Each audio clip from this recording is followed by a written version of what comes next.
Iran में एक बहुत सोफिस्टिकेटेड कलर्ड रेवोल्यूशन करने की कोशिश की गई है, जो कि ज़्यादातर फेल हो गई। देखिए, ये छोटा मोटा ऑपरेशन नहीं था। CIA, मोसाद और MI6 ये सब इसमें शामिल थे, शरीक थे। उन्होंने एक बड़ा सोफिस्टिकेटेड ऑपरेशन लॉन्च किया to derail the Iranian currency. Iran की करेंसी को डैमेज करने की पूर्ण रूप से कोशिश की गई। ईरान करेंसी खरीदी गई, फिर दोबारा बेची गई, शॉर्ट सेल करी गई, जिससे कि ईरान की इकॉनमी तबाह हो जाए, ईरान के लोगों को बड़ी किल्लत हो, परेशानी हो, और जो उनका गुस्सा अपनी सरकार पे निकलता है उसे हार्वेस्ट किया जाए एक कलर्ड रेवोल्यूशन करने के लिए। मोसाद इसका लीड एजेंसी थी अलॉन्ग विद CIA, और वो जो कि कुर्दिश लड़ाके हैं उनकी मदद से, जो अफ़गान रिफ्यूजीज़ हैं उनकी मदद से ईरान में बड़ी गफलत और गदर करने की कोशिश कर रहे थे। हैरत की बात यह है कि तुर्की ने टिप ऑफ कर दिया ईरान को। कोई 5,000 कह रहे हैं कुर्द आर्म लड़ाके ईरान के अंदर डालने की प्लानिंग थी। 300 कह रहे हैं कि तुर्की के टिप ऑफ के बाद ईरान ने एम्बुश कर लिए एट द बॉर्डर इटसेल्फ। कितने और मारे या नहीं मारे अभी कुछ क्लियर नहीं है, लेकिन ये जो कुर्दिश जो कार्ड था वो थोड़ा बैकफायर हो गया लगता है। इसके अलावा डोनाल्ड ट्रंप ने, आपको याद होगा, मुल्ला मुनीर को वाशिंगटन बुलाया था, लंच खिलाया था और उसको कह दिया था कि तुम सिस्तान बलूचिस्तान में ईरान के ऊपर गदर गफलत करोगे। पाकिस्तान एकमात्र इस्लामिक मुल्क है जो अमेरिका की गोदी में जाके बैठ गया है और उसने ईरान को नुकसान पहुंचाने का ठेका जिम्मा अपने सर ले लिया है सिस्तान बलूचिस्तान में, बुशेहर के इलाके में। अमेरिकन जहाज़ वहाँ कराची पहुँच गए हैं, बहुत सारी स्मॉल आर्म्स वेपन्स कलाशनिकोव्स के साथ, और पाकिस्तान की SSG को जिम्मा दिया गया था कि इन सारों को वो सिस्तान बलूचिस्तान पहुँचाए, जो कि उसकी कोशिश में लगा है। ईरान कह रहे हैं कि उन्होंने हज़ारों राइफलें पकड़ ली हैं सिस्तान बलूचिस्तान में और दूसरी जगह। इस बार ईरान की इंटेलिजेंस थोड़ी इम्प्रूव्ड लग रही है पिछली बार से, क्योंकि काफ़ी चोट खाई थी उन्होंने जून के महीने में। उस वक्त जो काफ़ी मोसाद के नेटवर्क्स थे वो अनकवर भी हो गए, बिकॉज खुले में आके उनको कार्रवाई करनी थी, तो कई उनमें से पहचान लिए गए होंगे, पकड़े गए होंगे, और भीषण कार्रवाई कहा जाता है उनके खिलाफ की गई है। वट एवर इट इज़, ये जो हालांकि इन्होंने 40 से 50 हज़ार स्टारलिंक टर्मिनल्स भेजे थे ये रिवोल्ट को हवा देने के लिए, आग देने के लिए। लेकिन जो रशियंस हैं, चाइनीज़ हैं, ये सब लोग, ईरान के लोग, ये अमेरिका की प्लेबुक, CIA की प्लेबुक समझ गए हैं और वो अपना इंटरनेट बंद कर देते हैं जब भी कलर्ड रेवोल्यूशन का अंदेशा हो।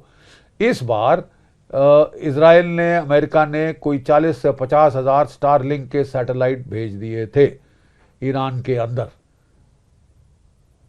जो बड़ी सिग्निफिकेंट बात यह है कि चीन ने अपने इलेक्ट्रॉनिक वॉरफेयर इक्विपमेंट वहां भेजा और ये तमाम स्टारलिंक के टर्मिनल जैम कर दिए हैं। तो जो इनको इंटेलिजेंस की खबरें, कंट्रोल कमांड की रिपोर्टें आ रही थी, ये सब आ रहा था, वो सब जैम कर दिया गया है और ईरान ने कह रहे हैं काफ़ी सारे ये पकड़ भी लिए हैं। तो पहली तो इंडिकेशन ये आई, क्योंकि ये टाएं फिस हो चुकी है। जो अरब मुल्क हैं, Saudi Arabia, Oman, Kuwait, Qatar, Bahrain वगैरह वगैरह, इन सब ने कह दिया साहब हम अपना एयर स्पेस नहीं देंगे, हम अपना फाइटर बेसिस नहीं देंगे, नहीं इस्तेमाल करने देंगे आपको ईरान के बरखिलाफ, सिवाय पाकिस्तान जो कि उचक के कूदा है। और क्या अंजाम होगा आने वाले दिनों में पता चलेगा। सबसे सिग्निफिकेंट बात, इजराइल ने खुद डोनाल्ड ट्रंप को कॉल अप किया और कहा कि अभी मत जाओ, कलर्ड रेवोल्यूशन टेक ऑफ नहीं हुई है, ना IRGC का नुकसान हुआ है, ना मिसाइल्स का नुकसान हुआ है, ना आर्मी का नुकसान हुआ है, और वो उनके मिसाइल से इजराइल को बड़ा नुकसान पहुंच सकता है। हमको अपनी और पेट्रियट बैटरीज वगैरह चाहिए जो वहां पहुंचा दी गई हैं। प्रॉब्लम यह है कि अगर ईरान अपने हाइपरसोनिक क्रूज मिसाइल फायर करता है, मनूवरेबल मिसाइल फायर करता है, तो फिर पेट्रियट मिसाइल कख नहीं कर सकते। और इजराइल साइज में छोटा है, नुकसान होने का अंदेशा बहुत ज़्यादा है। ये काउंटर प्रोडक्टिव हो सकता है इजराइल के लिए। इसके अलावा अब आगे क्या होगा? सबसे सिग्निफिकेंट बात जो हुई है वो है चीन का रिएक्शन। विक्टर गाओ, जो कि चीन की लीडरशिप के बहुत नजदीक माना जाता है, उनका कमेंटेटर, उसने खुली धमकी दी है अमेरिका को कि हम ईरान को अकेला नहीं छोड़ेंगे, हम उनको नीचे नहीं जाने देंगे, डूबने नहीं देंगे, हम उनके सपोर्ट में आएंगे। क्योंकि देखिए 30% के करीब तेल चीन का ईरान से आता है। बहुत भारी इन्वेस्टमेंट उसने की है, 20-30 साल के लंबे कॉन्ट्रैक्ट सस्ते तेल के कर लिए।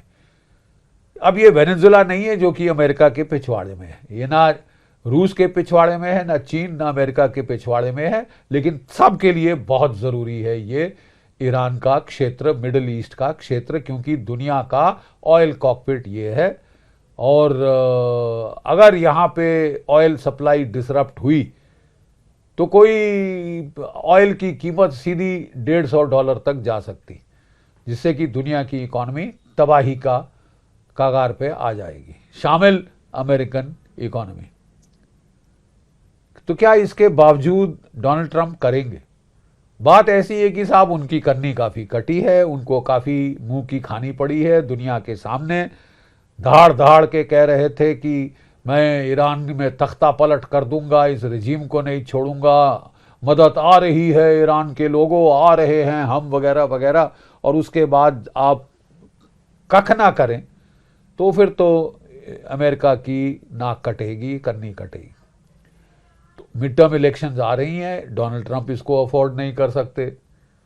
ठीक है, चीन का भी प्रेस्टीज इन्वॉल्व है, रूस का भी प्रेस्टीज इन्वॉल्व है, वो भी अफोर्ड नहीं कर सकते कि वो बिल्कुल दिखें कि उनके जो साथी हैं वो पिट गए और वो कुछ नहीं कर सके जवाब में।